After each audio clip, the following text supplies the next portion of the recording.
On this platform, and everybody talks about this and submission and yada yada yada. You must be a man of honor. If you don't have honor, then don't talk to me about submission. Don't talk to me about a woman following you. If you are not worthy of being followed, I don't want to hear it, because it's a sacrifice.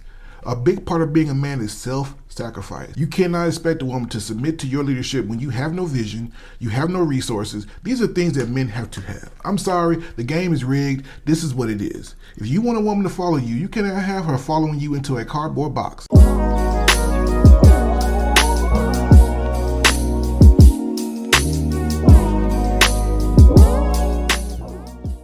Hey guys, we're back with another video. No said, meet the Simmons.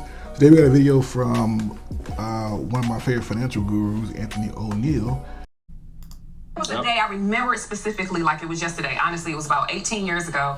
I called him, 19 years ago, I called him and I said, I was crying because they were doing a voluntary and involuntary layoffs.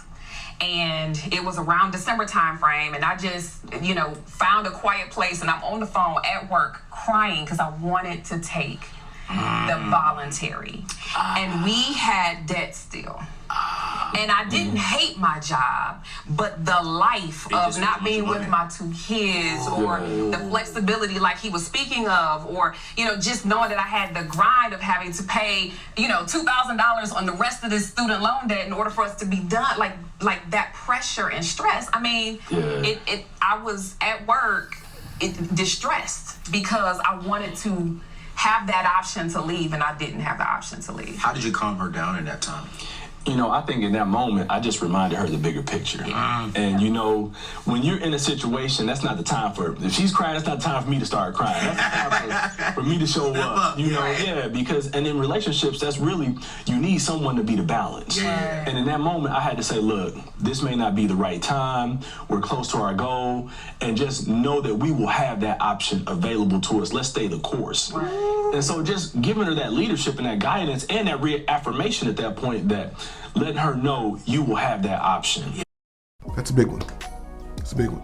And this couple of hours been married for a little while, and we've been there. As a leader, there's times when you're gonna have to tell your wife, no. It's important that you have a vision. So, do you remember our moment that we had like this? No. I absolutely do, and I'm gonna tell it. So my wife is a teacher, but my wife was home for almost 8 years with our kids. And when they went out to high school and to middle school and all those things like that, there were some things that we wanted to do. Now, I was making enough money at the time and to sustain us, and we were okay, but there were some things that we wanted to do that we needed more income for. And so my vision for our family was that we were gonna do these things for our kids. We were gonna be able to buy cars, we were gonna be able to do this and do that. College, and so I proposed to my wife. I said, would you be opposed to going back to work? Of course, my wife said, no, of course not. So she always wanted to be a teacher, so she pursued that. Well, my wife did overestimate or underestimated how intense teaching is now. And she taught throughout the pandemic and all this stuff, and she just hit the wall at one point.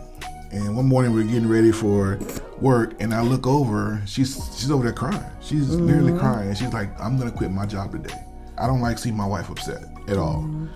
But I know as a leader of this family that we have a vision. I've set forth the vision for us to be good 5-10 years on the road. And that vision is incumbent upon her to bring in a certain amount of money so we can do what we need to do for our kids and for our future and for when we want to retire early. And so I'm stuck. Like the man said in the video, it's not time for me to get emotional. Yeah. So I had to explain to her, look, we had a vision, we have a vision, we're gonna get down the road. I promise you that you will be able to leave your job, you will be able to be home again and do the things that you wanna do, but right now, we're on the battlefield. And I need you to be my partner, I need you to follow my leadership, trust me. And so I built her back up and she went back out, and sure enough, what's happening 4 months from now? We'll be coming back home, working from home full time. Building our business and pursuing other things. But yeah, this will be my last year in education. So she will never punch a time clock again. I promise her that. We hit those goals. We got a vision, and that's what it is. So this whole video is designed, fellas, to help you understand that it's important that you have a vision. That you have to have a vision. You need to be written out. I know a lot of guys, I never get married, or If you're gonna have a woman in your life, under your roof, under your leadership, you need to have a vision. I don't care if you're married to the state. I don't care if you got married on top of Mount Kilimanjaro somewhere. You need to have a vision somewhere. You need to have a vision. And without that vision, all you're gonna do is be forced to be at the whim of your woman. Because if a woman can move you with her emotions, you're not a leader. Can you say that again? If a woman can move you with her emotions, you are not a leader. She's a leader. That's the truth. Now, if I had given in to my wife that day, that was almost a year and a half ago.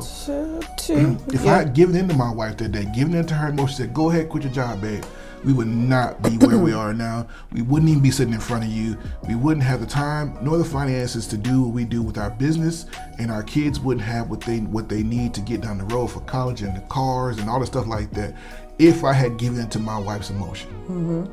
This is very important. This is deep stuff right here, guys. When her emotions interfere with the vision, that's not good. And when your inability to deal with her emotions interfere with the vision, that's not good either.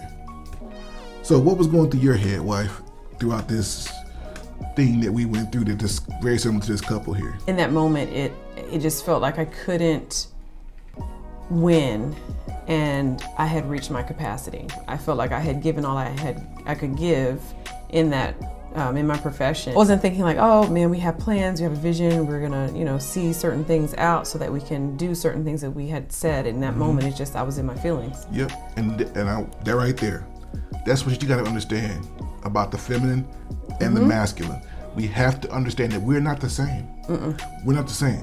When a woman is I heard somebody say is feels over reals. It's always feels over real. I feel like I can't go further. I feel like I'm drowning. I feel, and that is her reality. That was genuinely her reality. In that moment, she felt like she couldn't breathe. She really felt that way. But the reality was, you're just tired, sweetie. The reality was, you just got to make it to Friday.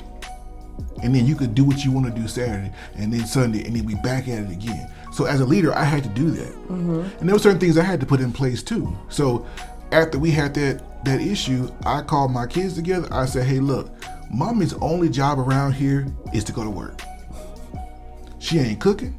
She ain't cleaning. Her only job is to go to work to feed this vision. So what did that mean for me as a leader? I had to step up. Yeah, you assumed way more responsibility, and you even delegated what you could to the kids. And everyone helped shoulder the load. So everybody in this house had to shoulder the load. No more, she don't cook. She really don't clean a whole lot. She don't have to do that. Her job was to feed the vision, and she held up her end of the bargain, and I held up my end of the bargain. I had to compromise. It wasn't just, you going to work. You gonna go? No, it wasn't that. It was, I understood that my wife needed some leadership at that moment, and that it was my job to give it to her. So fellas, I really want you to think about that. Can I add something? Please. If you were not a trustworthy leader, I still could have went to my job and quit. Yes. If you were not someone worthy of following, I still would have done what I wanted to do, staying in my emotions and feelings, and it happens all the time. But one thing I'll point out is that because you are a trustworthy leader, because I respect you immensely, in that moment, even though I felt like I was at my wit's end, it snapped me back to reality. You kind of got me to logically look at the other side of this thing. Like, I know you're overwhelmed, I know you're tired. You helped me to kind of go back to the vision and to see the big picture, like the gentleman said in the video. Yep. And for my doomers out there, the guys that ain't no good women that get around, it's not true. They're out there, but you have to become what you want. You cannot expect a woman to submit to your leadership when you have no vision, you have no resources. These are things that men have to have. I'm sorry, the game is rigged. This is what it is. If you want a woman to follow you, you cannot have her following you into a cardboard box. You cannot have her out here where she is working herself. I gave my wife a definitive timeline. Did I not? Yeah.